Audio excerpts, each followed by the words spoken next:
Good morning, everyone. Welcome to the Sick of This show. I'm Nick Perro, your host. This is the Sick of This Shit publications, and I'm welcoming on my good friend, um, host and co-creator at Gen Xe, and sci-fi author and civic Wonder Man in the background, Lawrence Winterman.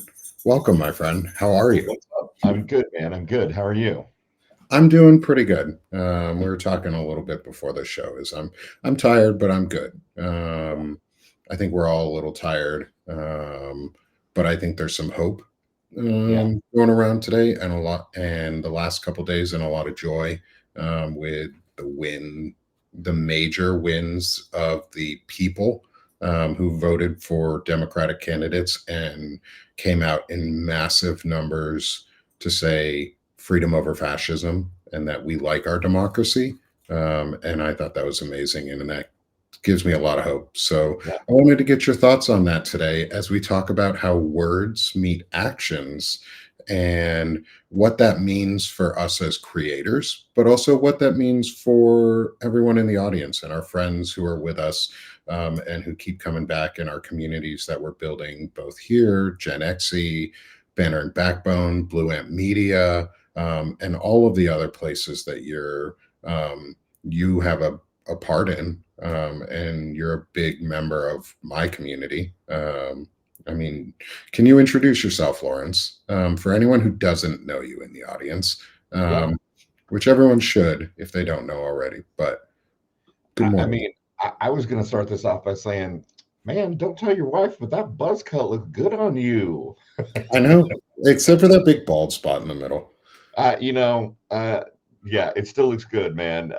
Thanks. Props for whoever gave you that buzz cut. That was me. Oh yeah, all right. Well, there you go. It looks good. And the Thanks. big bushy beard, nicely done. Thanks. Um, oh, and I made him blush. Isn't that cute?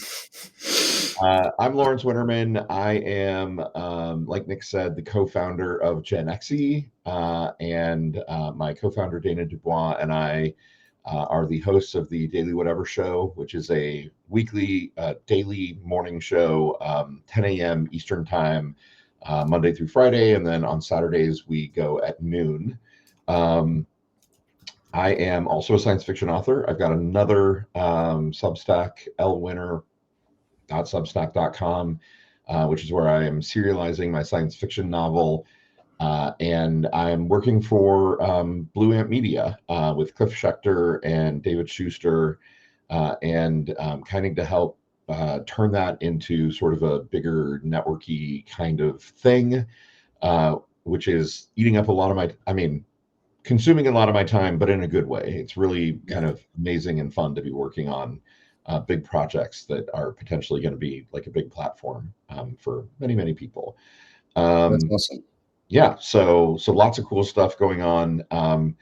I lived in Seattle for 30 years and recently, about a year and a half ago, moved back to Indiana, where my family is in Fort Wayne, Indiana, so that I could be near my mom as she gets older. And so I'm even now, like, 18 months in, still kind of going through culture shock, which is kind of to the point of the question that you asked me, like super weird to be in a place where, on election night, I didn't have anybody to watch it with. Like I could have watched it with my family. We're all Yeah, liberals, but there was no like community here that I could go hang out and watch the election results come in with.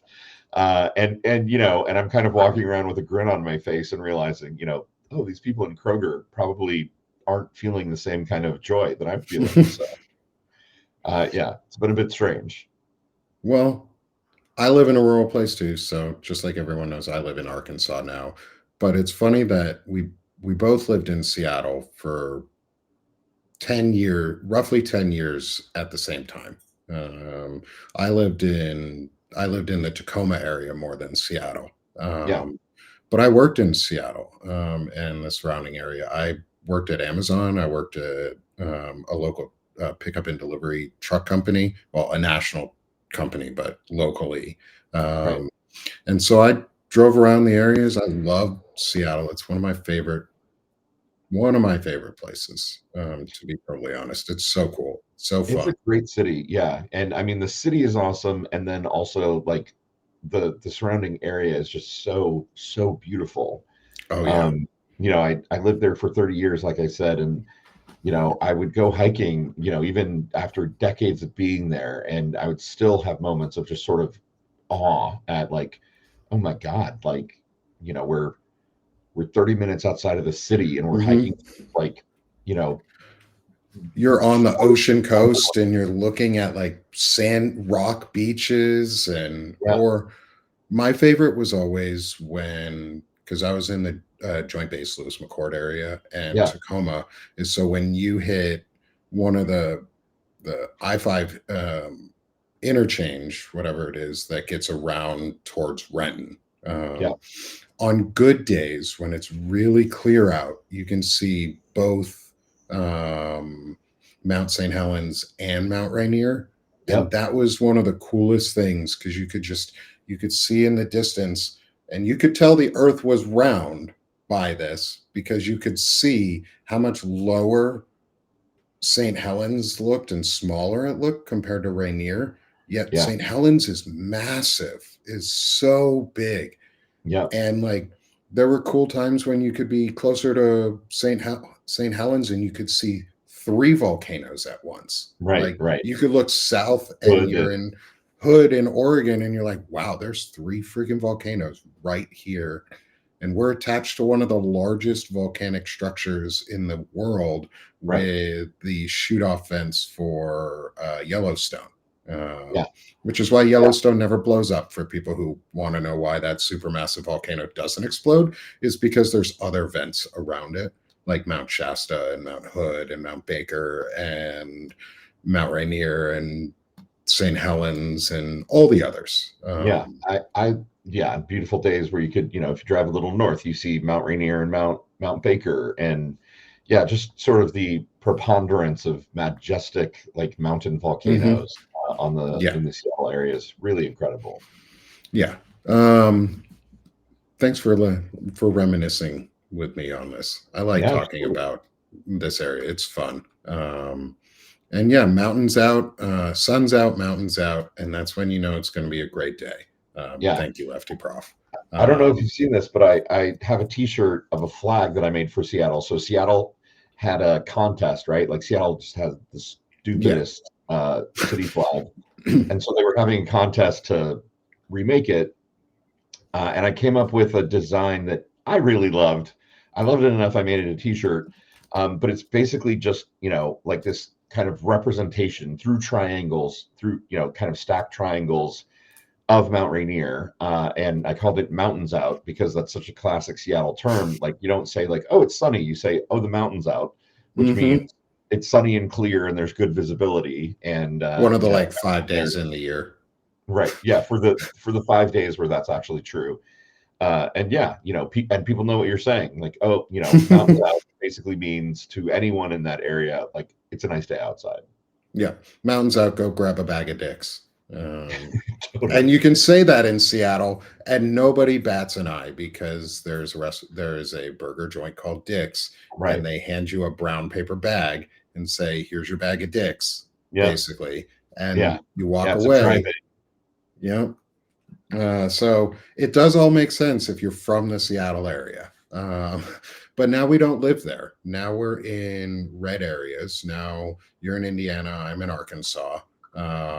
And we're in places that, let's say, don't always value human dignity or human rights or freedoms or bodily autonomy or sexual orientation or anything, pretty much anything that's not heterosexual, straight, boring Christofascism. Yep. I want to get your opinion before we go into words meets like actions overall. I want to get your opinion on Zoran Mamdani winning in New York City and the propaganda scare that they're going to try and do about Sharia law. Oh, And are you afraid that Sharia law is coming to the US through Zoran Mamdani? Or are you more afraid that Christo-fascist Sharia law is coming to the US and already here through our presidency and the Yeah. regime? I mean, first I'll say I love the fact that they call it Sharia law, which, like, I'm pretty sure the word Sharia just means law. So they're basically saying law. Are you It's afraid like of chai tea. law? Um, yeah, I mean, I know that was a softball setup, right? Obviously, I'm way more concerned about, like, Christo-fascism, and I would even kind of go so far as to say, um, you know, uh, Judeo-Christian fascism, right? Like, there are, uh, I think, I know I'm not the only one who thinks this. I was listening to Peter Beinart recently, who was saying something very similar, and I know you and I have both said this, that, like, Israel under Netanyahu has kind of traded away uh, any credibility, because Netanyahu's goal has only ever been to stay out of jail, and also to basically extract, inflict maximum pain on Palestinians, up to and including, a genocide, and Yes. the possibility of removing all Palestinians from the Gaza Strip, and if he had his way, probably the West Bank too.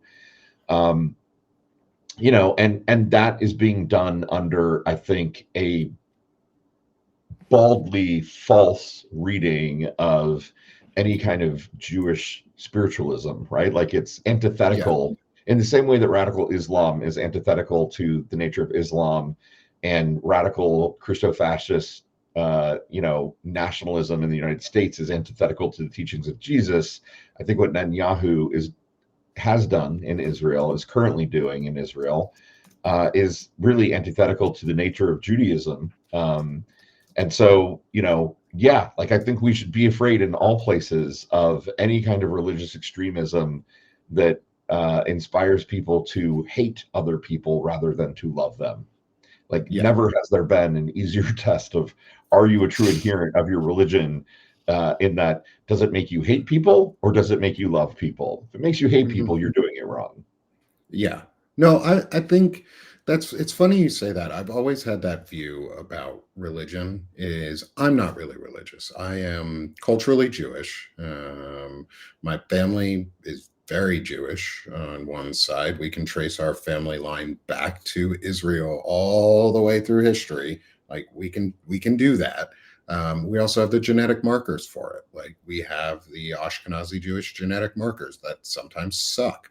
Like um, actually, being gluten intolerant is an Ashkenazi thing. So there's like real people who are gluten intolerant, but we won't get into that shit because that's a show I could talk with Jake Summers about gluten intolerance and the fakeness that bullshit.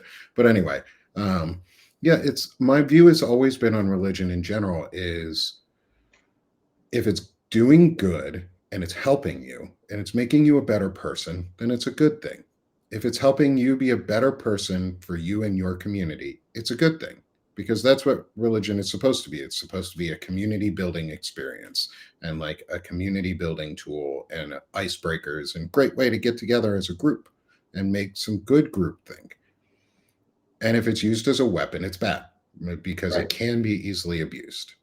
Because those who tend to search for religious meaning or need faith in that way tend to be really open to indoctrination at that point or easily influenced because they're searching for something really desperately um, at times. But a lot of loose faith providers like you and I would consider loose faith.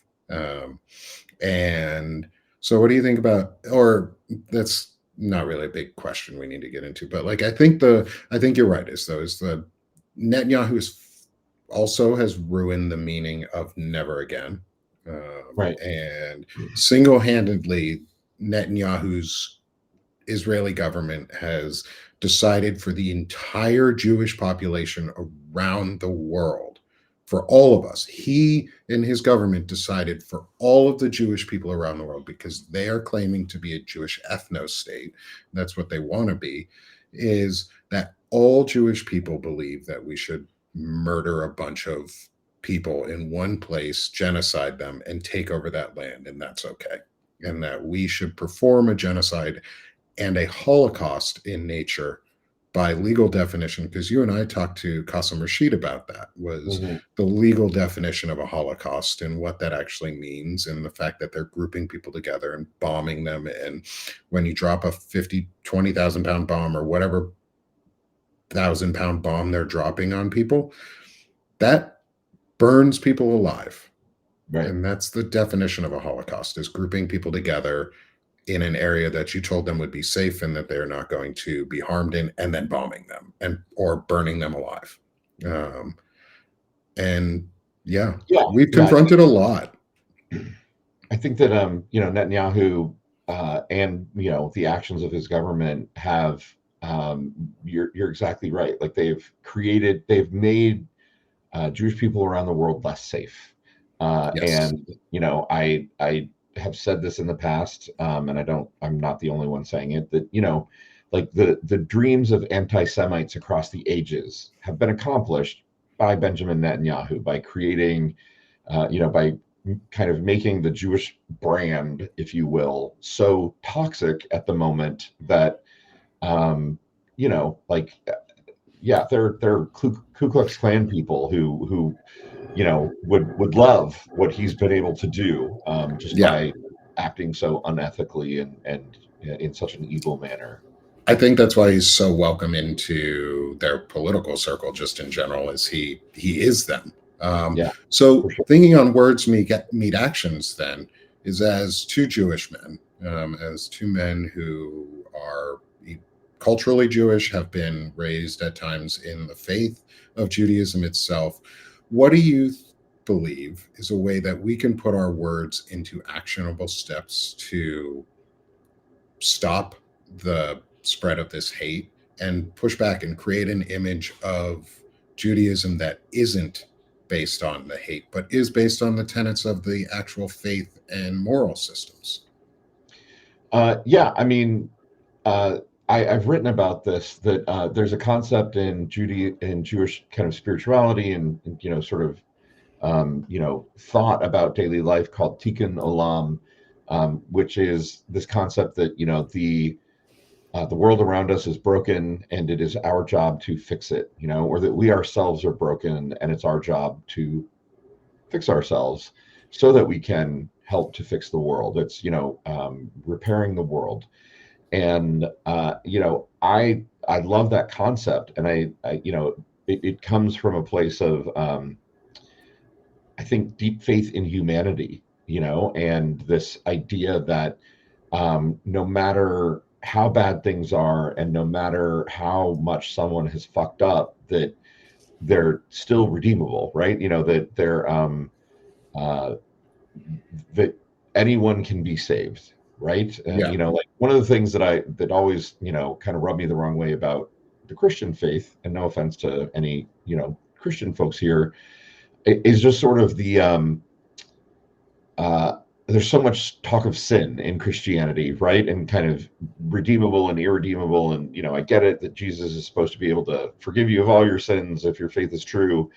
Uh, but in Tikkun Olam, in that kind of read on the Jewish faith, it's just kind of like, we're all broken, like we're all gonna fuck up. And the point is you can fix it, and obviously there are things in the world and things that people can do that can't be fixed, but you should at least fucking try, right? Like Yeah. you should at least try. Like, why wouldn't you try? If you really want to be forgiven, if you really want to make amends, you should try.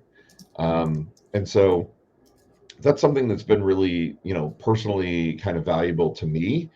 And I think, part of what we're doing here, I get that, like, to a lot of the world, it might look like, oh, you're just sitting on your asses and talking to each other, on video.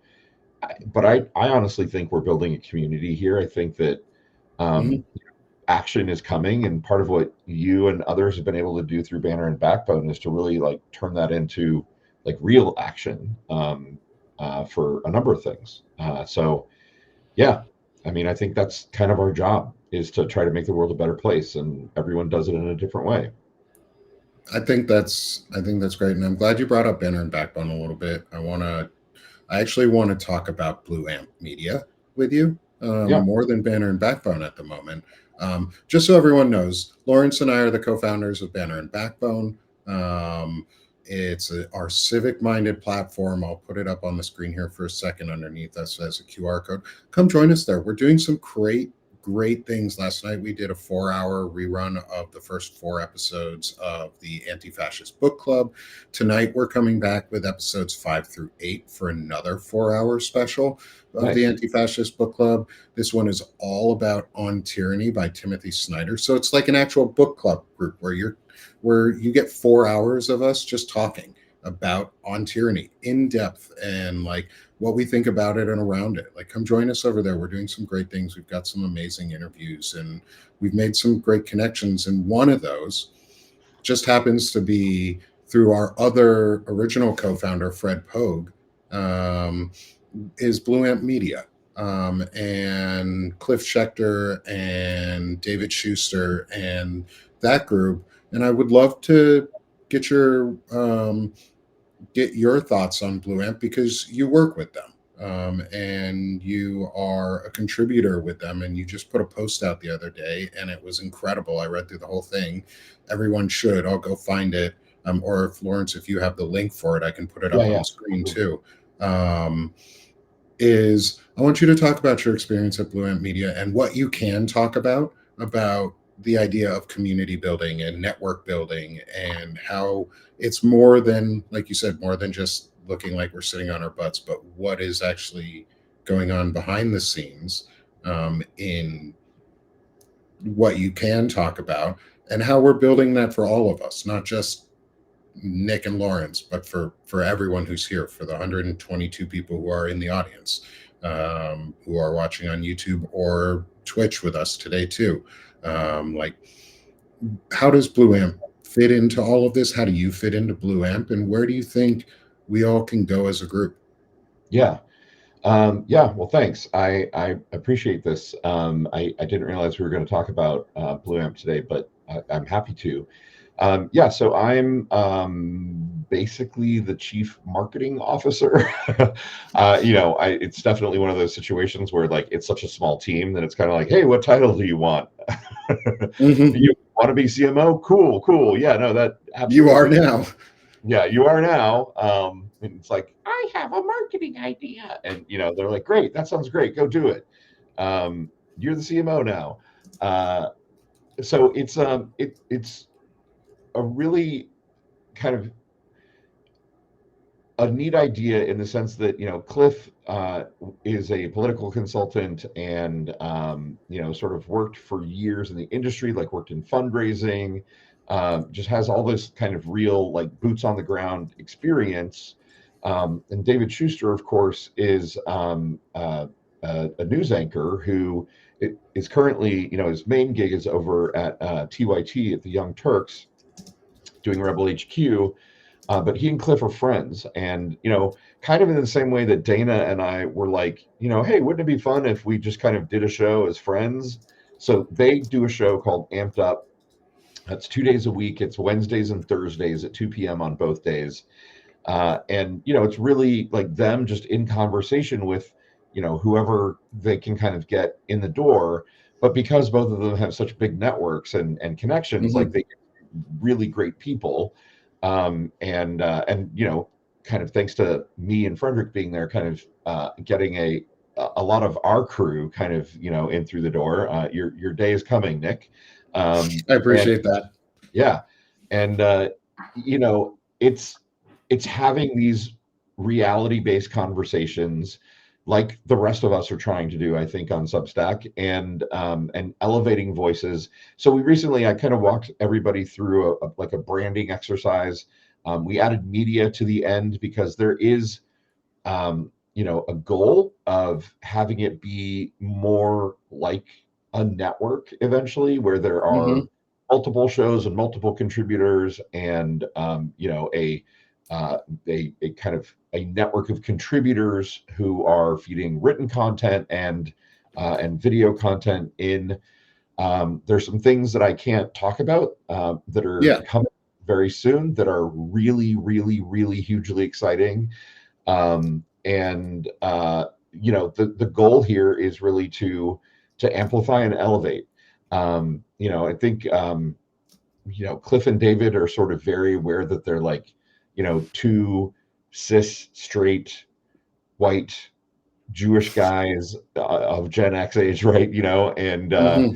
Um, and so there's definitely kind of this awareness that amplifying voices means amplifying all voices, and so they recently did something called set up something called the Sound Check Fund, which is basically like micro grants essentially to content creators, a variety of different content creators. And they, the first round was five. They picked five people. Some of them here on Substack, some from like TikTok and Twitter.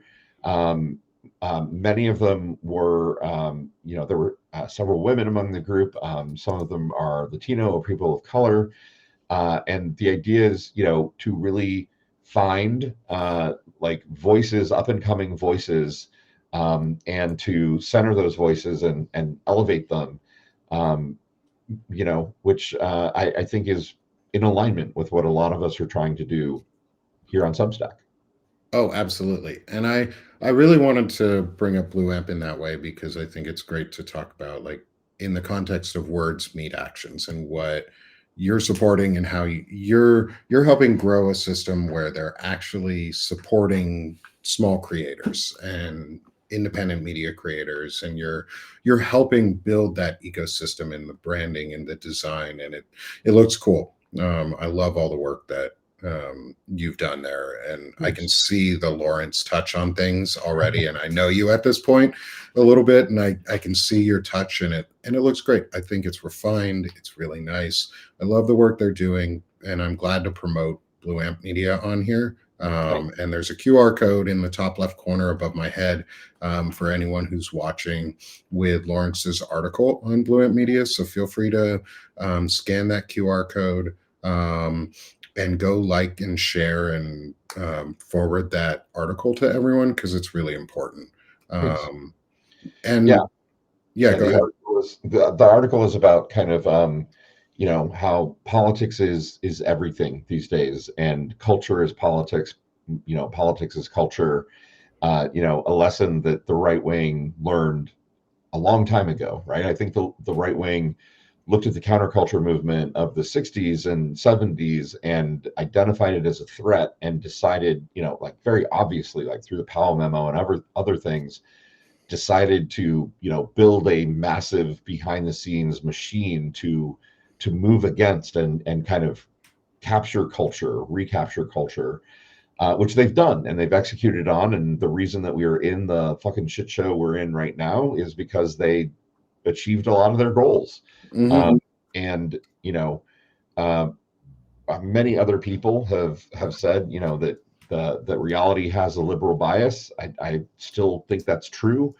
And I think that culture tends to have a liberal bias too, right? Because many, not all, but many people who are talented artists or musicians or writers tend to think deeply about things and examine. And I think still that when you do that, you kind of end up opening your mind and becoming more compassionate and more liberal.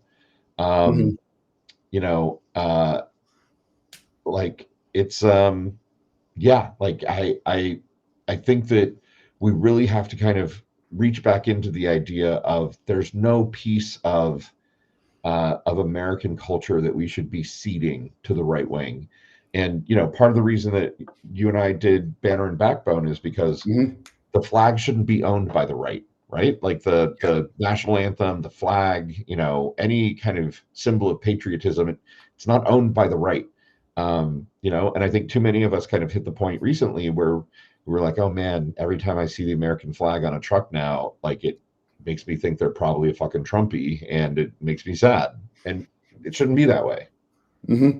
Yeah, it shouldn't. And I'm glad you're talking about, like, how the impacts and the, like, the idea of cultural seeding and where we shouldn't be giving ground in any way. I want to get your thoughts on how you think Gen Xe and Blue Ant Media and Banner and Backbone and shows like mine, how do you see those fitting into a cultural shift? Not just a political, but like you said, a cultural shift is I want, and I put it out this morning, and Stephanie Wilson, good friend in of the show of Banner and Backbone, just a great historian, person I talked to a lot, said, we need what comes next. She asked me yesterday, what comes next? What do you see coming next? And then she talked about it is there needs to be a longer term plan than Project 2028, Yeah. because that seems derivative. Um, what do you think about how do you see us possibly fitting in? Here's the overall question: how do you see us fitting in with our communities and our publications and how and our networks into, say, a 50-year plan for a cultural shift of Project 2075? And Yeah. yeah, that's a long way away, but it's a long project to fix culture. Yeah, that's a great question, and I kind of see two, um, two answers, right? Like one is sort of immediate term, part of what we're doing, and particularly on Gen Xe, and I think the vision for Blue Ant Media is to kind of do this as well, um, is to talk about cultural things, and so Fred and I. Have a new show called Biscuits and Gravy that we're doing on Saturday mornings, right? And it's kind of, shooting the shit, but also like taking on some cultural subjects from a more sort of laid back point of view. And I know there's one topic here that I brought up a couple times, and people are going to get so angry that I'm bringing it up again. I will not dwell on this. Uh, but like Dana, through her sort of social, her online browsing and kind of the things she pays attention to, there's this guy she follows who is a professor of rhetoric, and for whatever reason some woman contacted him and was describing how she'd had an experience with a kind of right-wing guy. They'd gone on a date, and as things started to move into sexy time, she noticed that he didn't smell very good, and when kind of it came down to it, it's because he is such a MAGA douche bro, who like listens to Andrew Tate and all those people, that he doesn't want to touch his butthole, and so he doesn't wipe all the way. He doesn't I knew walk exactly where you were going. in the shower. And and this is gross and disgusting and toxic and like literally toxic and physically, Unhealthy as like fuck. it's just disgusting, right? And but how can we counter, like these are the kind of people, if you say, well, medically that's not very healthy, like they don't care. They don't believe in germs, for God's, like they want to drink raw milk and eat raw meat. And I think the way that you counter that is you fucking laugh at it, right? Like, and Yeah. so so Frederick and I, like, we had a lot of fun talking about it because we were just mocking, just absolutely, uh yeah, seriously, I hope nobody was drinking coffee, otherwise, I owe you a keyboard. um I'm glad I wasn't drinking mine because, yeah. God. Yeah. Um, And so, like, I think what you do, like, you talk about stuff like this and you point out that it's ridiculous, and you can, yeah, like we kind of need to do that across the board, right? yeah. And we need to, we need to address culture, like from a sports point of view, right? That the World Series, like how many people were rooting for the Blue Jays just because we thought it would be fun for a Canadian team to give Trump the finger and go hang out with Mark Carney instead, right? And but even sort of, like, why does MAGA own NASCAR, right? Like, Mhm. there are all kinds of spaces in which we've sort of seeded and we don't show up. And even if we enjoy something, like, if we enjoy auto racing, it feels like we're not allowed to, or we're not welcome in those spaces. And so, yeah, I think on the one hand, us addressing cultural issues in the moment Mhm. is really important. And we have to show up and be a part of those conversations and control the Overton window, right? Like, start Yeah. pulling the Overton window back to the left. And then in a bigger framework, kind of your project 2075, I really love that frame.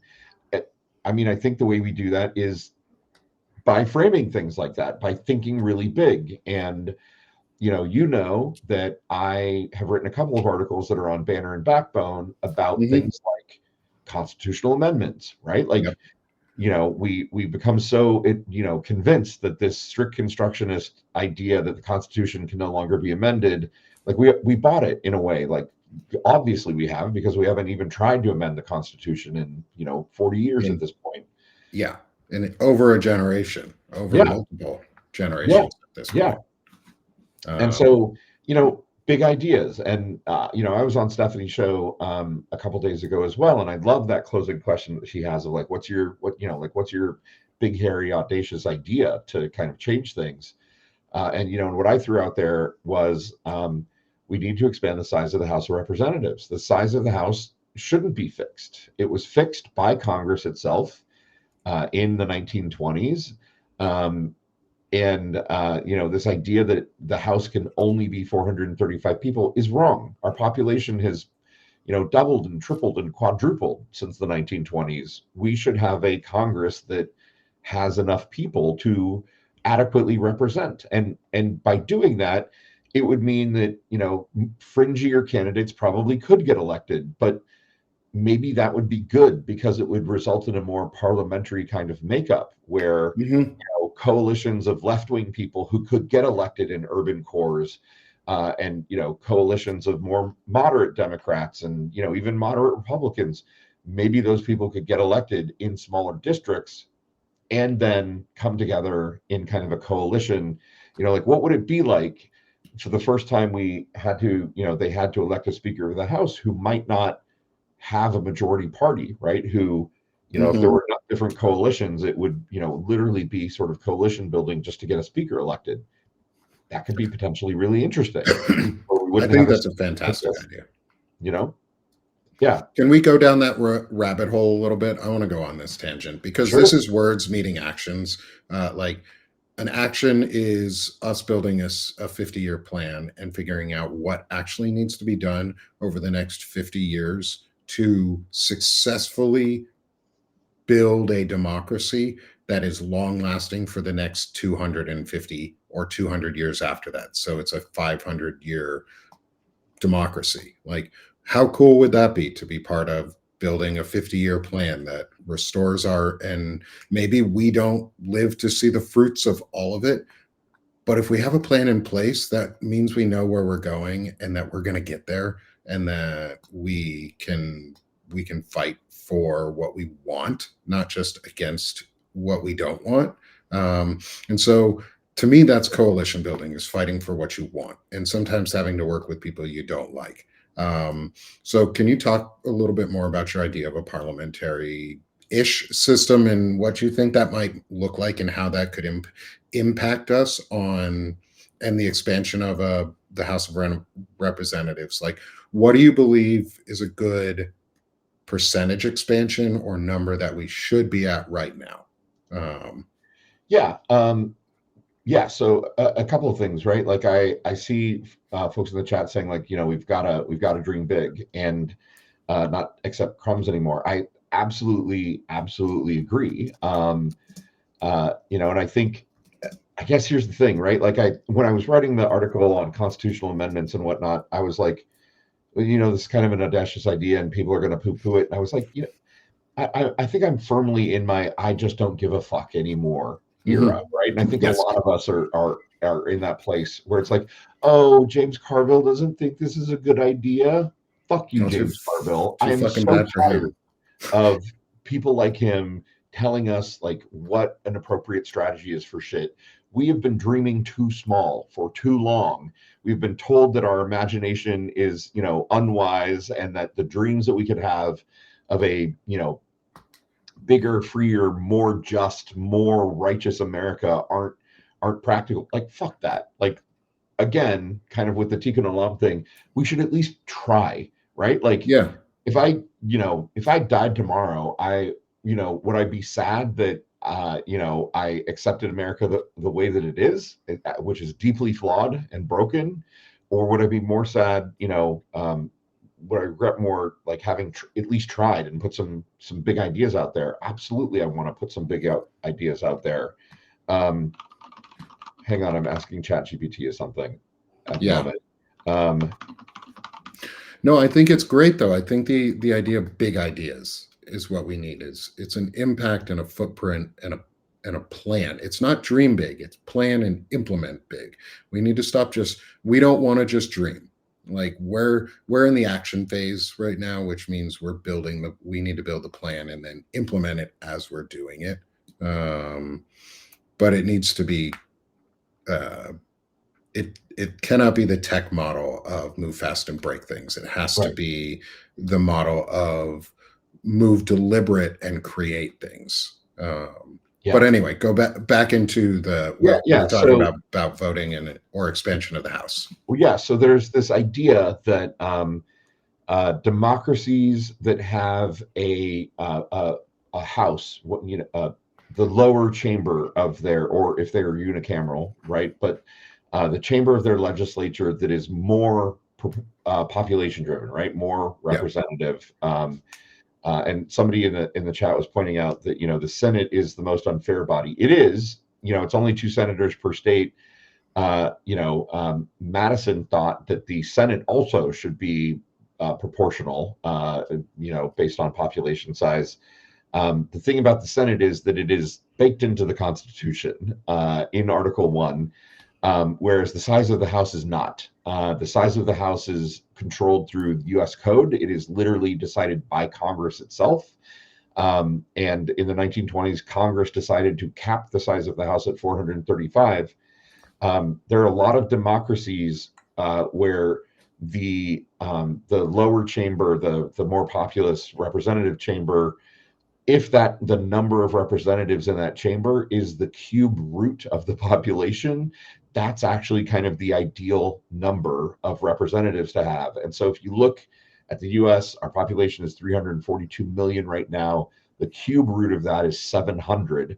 And so that kind of gives us a guideline of like, we should at least have 700 representatives in the US House of Representatives. I personally think it should be probably closer to 1,000. People will object on cost and where we put them all. I don't think that matters. I think that we can figure out how we to can figure this shit out. right. We can figure out how to redo the House chamber so that people could fit, and or televote, or whatever, however we do it. And the cost, when you consider the cost of actual government workers and say doubling or tripling the size of House of Representatives, a drop in the proverbial bucket in terms of what we spend as a nation on things like military and other stuff. And I think if you had more representatives, obviously you would have smaller districts, right? Like population Mm-hmm. wise, you would have smaller, and kind of because they were smaller, they would have to be more geographically compact. So we would at least shift the story a little bit away from gerrymandering, because with really big districts, you can make them sprawling and weird and non-contiguous and whatever. Um, if smaller districts would be more compact, you're also then, like I said, having the opportunity to get people, of very different mindsets elected, right? Like, Yeah, imagine how many districts New York City would have. And, what if like 10 Zoran Mamdanis could get elected from New York City? And then you've actually got like a democratic socialist wing inside the Congress, and, other big cities like Chicago and LA and Seattle, would probably have a couple of people who might be democratic socialists as well getting elected. And then you've got a caucus, of like-minded people who could ally themselves with others and actually influence policy. So I'm going to pause there because I no, that's great. So how do you imagine that would impact the current two-party system?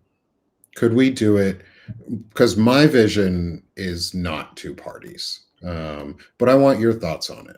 yeah. Well, I mean, like we're we're kind of trapped right now, right? We're in this catch-22 where I think there are many of us who want a party other than the Democrats to be able to vote for, a party that's bolder and more progressive and more daring and willing to take risks like this.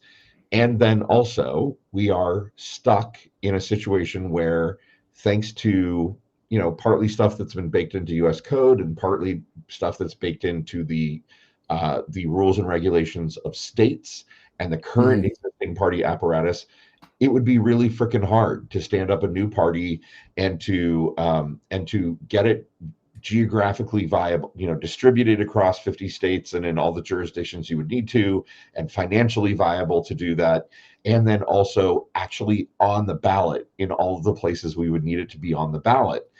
And so I think maybe expanding the House is a better way to get there, because then you start getting into a situation where people who might represent smaller parties could be elected to Congress, and then they could help change the US code so that it was easier, things like the Federal Elections Commission, and the financial reporting requirements that big parties are supposed to adhere to. All of that could be made easier, right? And so Mhm. I feel like it's sort of a sneaky way to get to more party diversity, because by expanding the size of the House, you get more more diverse points of view, and I think then you have the ability to kind of change some of the rules and regulations so that you could actually create uh, different parties, because absolutely, like, the two-party system is killing us right now, absolutely killing us. um, Yeah. yeah, so And we're getting close to the top of the hour, so I don't want to go too deep into. I don't know what you have next. I have a show with Melissa in half an hour. yeah, I got to drop at the top of the hour, unfortunately. Okay. Okay. Yeah. So I want to give you a time to sell yourself and what you do and all your work, because that's part of this. Is I Lawrence. So for those who don't know, Lawrence and Dana, his partner at Gen XE, best friend, um, they are the ones who um, and Melissa Corrigan are the three who really got me started on Substack. Accidentally, I jumped into a live with Lawrence to listen in because Melissa Corrigan was there. And I jumped on to Gen X to hear, and then I found an amazing community, and they have helped get me here, like in so many ways. And so I want Lawrence to sell yourself, and everybody go subscribe to him. Go become a paid subscriber to Lawrence, both Gen XE and his Lawrence Winterman writes. But I'm going to hand it over to you, brother, so you can sell yourself even more and get your Sure. stuff out there. Yeah. I I appreciate you giving me the opportunity, and I have no idea what to say. I just threw the link for Gen XE in the chat. We'd love it if people would come subscribe. I happen to think that with the Daily Whatever show, Dana and I have kind of accidentally created a really fun and vibrant morning show, and that it is daily. We are putting in the work, and I think we just keep getting better and kind of delivering really quality content. We're really sort of branching out and discovering more people to be on the show, and just all these really cool voices.